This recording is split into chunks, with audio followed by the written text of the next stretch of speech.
Great day mga kaboses! Welcome sa mga kwento ni Pocholo, ang audiobook kung saan ang simpleng kwento ng ordinaryong Pilipino ay nagiging extraordinary sa puso ng bawat tagapakinig. Ako si The Voice Master at gaya ng lagi kong paalala, do not just be a voice that matters. Kaya relax ka lang, makinig ng mabuti at sabay nating tuklasin ang lakas ng kwento at ang kapangyarihan ng iyong boses. Ito ang Dugot Patawad. Sa isang marangyang bahay sa Malate, naninirahan ang mag-asawang Luis at Dalisay Ramales. Maginhawa ang kanilang pamumuhay dahil kay Luis na isang matagumpay na negosyante at si Dalisay, isang asawang may mabuting puso't hangad lang, ay magkaroon ng anak. Nalibot na nila ang buong Pilipinas, nakapunta pa sa Hapon at China. Panahong wala pang banta ng digmaan. Ngunit gaya ng kasabihang, walang labis na kaligayahan sa mundong ito. 6 na taon na ang lumipas pero wala pa ring anak ang mag-asawa. Hindi iyon biro kay Dalisay. Manggagamot, simbahan, panalangin, lahat ay sinubukan niya. Lumuhod pa siya sa simbahan ng Malate, paulit-ulit na nagdasal, pero tila hindi siya pinapakinggan ng langit. Habang si Dalisay ay nagpapakain sa pag-asang magkaroon ng anak, si Luis naman ay abala sa negosyo. Wala siyang ibang inatupag kundi mag-ipon ng pera, pero ang totoo, may itinatago siyang sikreto. Isang lihim na anak, si Rading. 9 na taong gulang. Anak niya sa pagkabinata sa isang dalagang taga-Baliwag na namatay pagkasilang sa bata. Ngayon, si Rading ay inaalagaan ng kanyang lola, si Tandang Ines. Hindi alam ni Dalisay ang tungkol sa bata. Ayaw ni Luis na masaktan ang asawa niyang selosa at mapanibughuin. Isang gabi, sinubukan ni Luis na ilapit ang ideya. Pwede kayang mag-ampon tayo ng isang batang lalaki? Tanong ni Luis habang pinagmamasdan ang asawa. Napalalim ng buntong hininga si Dalisay. Mag-ampon? Hindi ako papayag.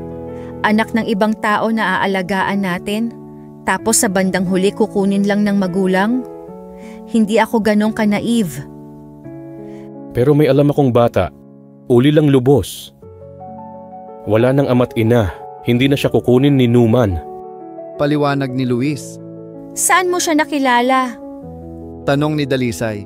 Naningkit ang mata. Dito sa Maynila, inaalagaan ng lola niya. Anong relasyon mo sa batang yan, Luis? Wala. Mabilis na sagot ni Luis. Napakunot ang noo ni Dalisay. Masama ang kutob ko. May nalaman ka bang masama tungkol sa akin? Wala pa naman. Pero tandaan mo, Luis, sa oras na mahuli kitang nagsinungaling, magwawakas ang lahat. Napilitang umatras si Luis. Mas piniling manatiling lihim ang lahat. Naisip niyang hayaan na lang si Rading na manatili sa piling ni Tandang Ines. Dumating ang isang madilim na kabanata sa kasaysayan. Sumiklab ang digmaang Pilipino-Amerikano kontra sa mga Hapones. Isa si Luis sa mga tumugon sa tawag ng bayan.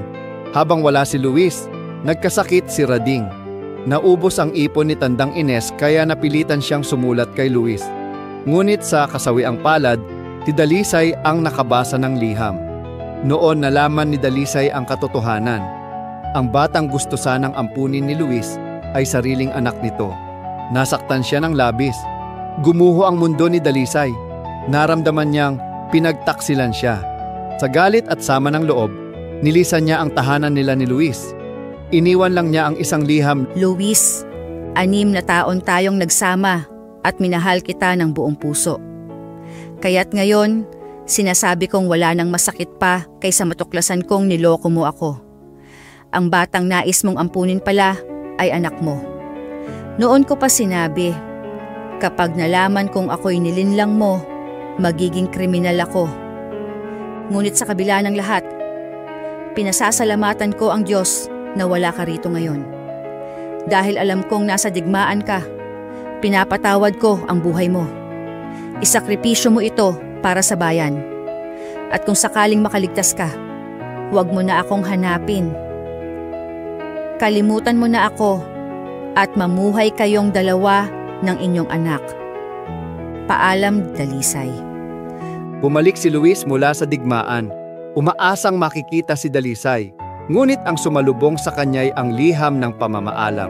Wala na si Dalisay, wala na ang tahanan nila. Naglaho ang lahat. Lumipas ang mga araw.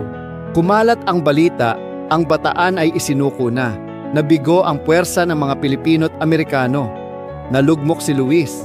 Lalo siyang nasaktan nang maalala ang huling bilin ni Dalisay. Ihain mo ang buhay mo para sa bayan. At doon niya naisip, tatakas siya sa kabundukan, sasama sa mga gerilya. Bago siya tuluyang lumisan, tinungo niya ang bahay ni Tandang Ines. Pero wala na rin sila. Napilitang lumikas ang maglola at walang bakas kung saan sila napunta. Samantala, sa gitna ng kalupitan ng mga Hapones sa Maynila, isa si Dalisay sa libu-libong nagtatago. Nagsisiga ng bahay, pinagbabaril ang lumalabas. Sinisilaban ang natitira. Isa sa iilang nakaligtas ay si Dalisay. Nasugatan sa bisig, humandusay sa tabi ng mga bangkay. Doon siya natagpuan ni Rading. Pagod, gutom, takot, pero pilit na naghanap ng tubig at nag-alaga sa babae. Wala siyang kamalay-malay na siya ang anak ng babaeng inaalagaan niya. Nang dumating ang mga sundalong Amerikano, dinala sila sa pagamutan. Doon ay naghilom ang sugat ni Dalisay. Sa bawat araw na kasama si Rading, mas naramdaman niya ang lambing ng isang anak. Hanggang isang araw, habang tinutulak ni Rading ang wheelchair ni Dalisay, napadaan ang isang sundalong sugatan, nakaratay sa kamilya. May pamilyar sa anyo nito. Napahinto si Dalisay, kumurap, kinusot ang mga mata, tiningnan muli, hindi siya maaaring magkamali. Luis? Luis? Sigaw niya, may luhang pumapatak sa pisngi. Huminto ang kamilya, nagkatinginan si Luis at Dalisay. Dalisay? Ikaw ba yan? Oo, Luis. Ako ito. Umupo si Rading sa tabi ni Dalisay. Tinitigan si Luis. At sa wakas, nagtagpo ang tatlong pusong pinagsama ng kapalaran. Siya ang nagligtas sa akin, Luis. Sabi ni Dalisay. Tinutukoy si Rading. At sino siya, Luis? Tanong ni Dalisay. Mahina ang tinig. Iyan ang ating anak. Sagot ni Luis. Natahimik si Dalisay. Tinitigan ng bata. Ilang saglit, walang salita, hanggang sa bigla niya itong niyakap. Ang batang ito. Umiiyak na, sabi ni Dalisay. Ngayon, siya na ang ating anak. Hinihingi ko ang tawad mo, Dalisay. Huwag mo nang sabihin pa, Luis. Dahil sa kanyang mga ginawa, nalimutan ko ang lahat ng sakit. Pinatatawad kita. At sa gitna ng sugat ng gyera, muli silang nabuo, isang bagong taon na hindi puno ng luha, kundi ng paglimos ng tawad at pagsilang ng isang bagong simula. Nang lamparang dilaw, may batang tahimik, nagbabasa ng himala, mga pahinang may tinta ng kababalaghan, bayanit halimaw, ligaw na pag-ibig at kasawian sa bawat. At diyan nagtatapos ang isa na namang kwento rito sa mga kwento ni Pocholo. Ito si The Voice Master na nagpapaalala. Voice is not just sound. It's power. It's purpose. Hanggang sa susunod pang mga kwento. Kaboses. Ito ang mga kwento ni Pocholo mula sa comics ng ating mga lola't lolo. Mga kababalaghan, pag-ibig na wagas, superhero sa jeep, engkantong palabas. Walang CG, pero damang-dama mo.